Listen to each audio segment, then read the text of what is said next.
오늘은 여호수아 3장의 말씀을 묵상합니다. 우리는 인생을 사는 동안 때로는 우리 힘으로 도저히 이겨낼 수 없는 어렵고 위험한 일들을 만나기도 합니다. 본문의 말씀에 이스라엘 백성들이 요단강을 건너 가나안 땅으로 들어가려고 하는 그 길은 저들이 한 번도 가보지 못한 길입니다. 우리네 인생도 한 번도 가보지 못한 길을 현재 가고 있습니다. 요르단 강물이 갈라지는 기적은 하나님께서 하셨듯이 우리네 인생길에도 하나님의 기적이 있어야 합니다. 그럼 오늘 우리가 가는 이 인생길에도 놀라운 기적 같은 축복을 체험하려면 어떻게 하여야 할까요? 먼저 하나님이 함께 하시고 역사하셔야 합니다. 이스라엘 백성 1세대는 모세의 인도로 애굽에서 홍해를 건넜습니다. 이제 2세대는 여호수아의 인도로 요단강을 건너야 했습니다. 강을 건너려면 배가 있든지 다리가 있어야 하는데 배나 다리가 없는데 하나님께서 함께 하심으로 건너게 하셨습니다. 또한 요단강을 건너는 기적 같은 삶을 사려면 기다리며 준비된 믿음을 가져야 합니다. 가나안 땅을 정탐한 두 정탐꾼의 희망적인 보고를 듣고 여호수아는 마침내 백성들을 움직입니다. 그래서 아침 일찍 백성들과 함께 시딤에서 떠나 드디어 요단 강변에 이르렀습니다. 요단강 건너편에는 그토록 꿈에 그리던 가나안 땅이 눈앞에 펼쳐져 있었습니다. 꿈에도 못 있던 가나안 땅이기에 당장 건너고 싶었지만 그들은 바로 건너지 않고 3일 동안 요단 강변에서 유숙했음을 2절에 말씀합니다. 이 요단 강변의 3일은 주도 면밀하게 계획을 세우고 준비하는 기간입니다. 인생이란 행동하기 전에 항상 철저히 준비해야 어느 분야에서도 성공할 수 있습니다.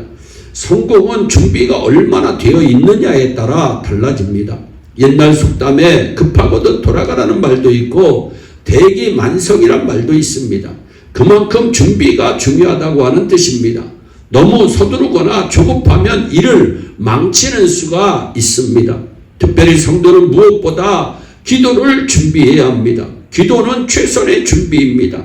문제 해결을 위한 최고의 준비도 바로 기도입니다. 문제는 몸에 생긴 종기와 같습니다. 종기를 계속 만지면 종기는 더 커집니다.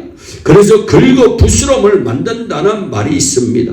기도 없이 자신의 힘으로 인간적인 방법을 동원해서 문제 해결을 꾀하는 것은 마치 긁어 부스럼을 만드는 것과 같습니다.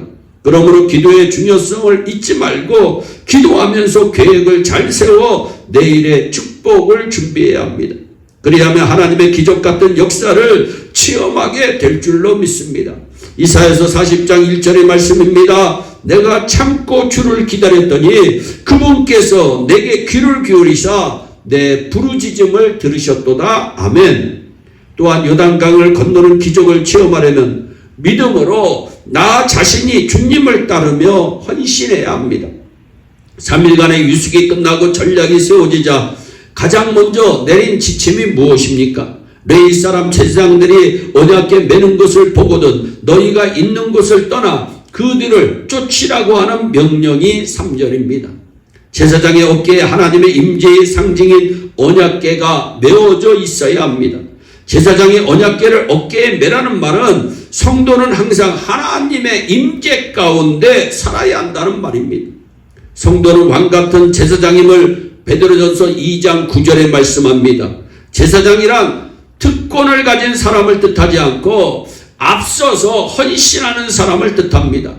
성도는 믿음의 자녀는 하나님의 일에서 항상 선봉에 서십시오. 그런 사람이 결국 하나님의 기적, 하나님의 축복을 얻을 것입니다. 또한 요단강을 건너는 기적을 체험하려면 우리 스스로 성결된 삶을 살아야 합니다. 5절 말씀해 보세요. 여호수아는 백성들에게 너희는 스스로 성결케 하라. 여호와께서 내일 너희 가운데 기적을 행하시리라. 금그릇도 깨끗하지 않으면 쓰임받지 못합니다. 그러나 돌굿이라도 깨끗하면 쓰임받을 수 있습니다. 결국 복된 삶을 위해 가장 중요한 것은 돈이나 배경이나 지식이 아니라 바로 성결입니다. 성결이란 것은 무엇일까요? 깨끗한 마음입니다. 깨끗한 믿음입니다. 사실 우리는 깨끗한 것이 없습니다. 더럽습니다. 우리의 믿음과 마음이 하나님 편에 서면 그것이 바로 깨끗한 것입니다. 즉 성결의 영적 의미는 우리의 믿음이 하나님 편에 서야 한다고 하는 뜻입니다. 또한 요단강을 건너는 기적을 체험하려면 우리가 믿음으로 강물에 들어가는 순종을 하여야 합니다. 3장 8절입니다. 너희가 요단강의 물가에 이르거든 요단강 속에 가만히 서라 하라 하시니라 말씀합니다. 하나님께서는 제사장들의 언약궤를 메고 넘실대며 흘러가는 요단강으로 들어가라고 명령하시는 말씀이 13절입니다. 주 그 온 땅에 궤를 맨 제사장들의 발바닥이 요단강의 물들 가운데 멈추어 서면 곧바로 요단강의 물들이 위에서 흘러내리는 물들로부터 끊어지고 일어서서 무더기같이 쌓이게 되니라 하니라 말씀합니다. 이스라엘 백성들이 홍해를 건널 때와 요단강을 건널 때의 공통점이 무엇입니까? 두 경우 모두 바다와 강이 갈라져서 백성들이 마른 땅으로 건너갔다는 것입니다. 그러면 두 경우의 차이점은 무엇입니까? 홍해의 경우는 바다를 갈라놓고 하나님께서 건너가게 하셨습니다. 요단강의 경우에는 도저히 흐르는 강물 속으로 먼저 들어가야만 했습니다.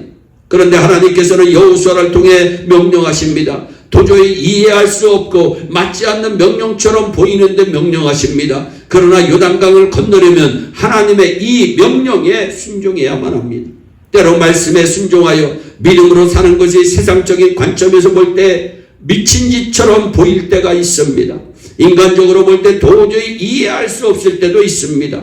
그럴 때도 우리는 여전히 하나님의 말씀을 믿어야 합니다. 예수님께서 그녀에게 이르시되 내가 말하기를 네가 믿으면 하나님의 영광을 보리라 하지 아니하였느냐? 요한복음 11장 40절에 말씀합니다. 어떤 경우에도 말씀을 온전히 믿는 성도가 되시기 바랍니다. 순종할 때 하나님께서 일하십니다. 그날 200만 명이나 되는 이스라엘 백성들은 마른 땅으로 유유히 요단강을 건넌 줄 믿으시기를 바랍니다.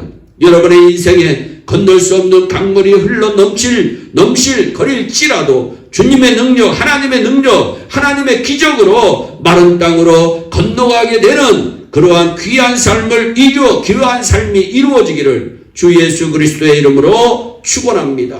기도하겠습니다. 사랑의 하나님 참 감사합니다. 오늘도 생명의 귀한 말씀 우리에게 허락하여 주심을 감사합니다. 요단 강물이 아버지 넘실대는 가운데 있었지만 하나님의 기적으로 말미암아 이스라엘 백성들이 건넜듯이 우리의 인생길에도 넘실대는 요단강을 멋지게 건널 수 있는 놀라운 능력의 주인공들이 다 되게 하여 주시옵소서. 감사하고 예수님의 이름으로 기도하옵나이다. 아멘.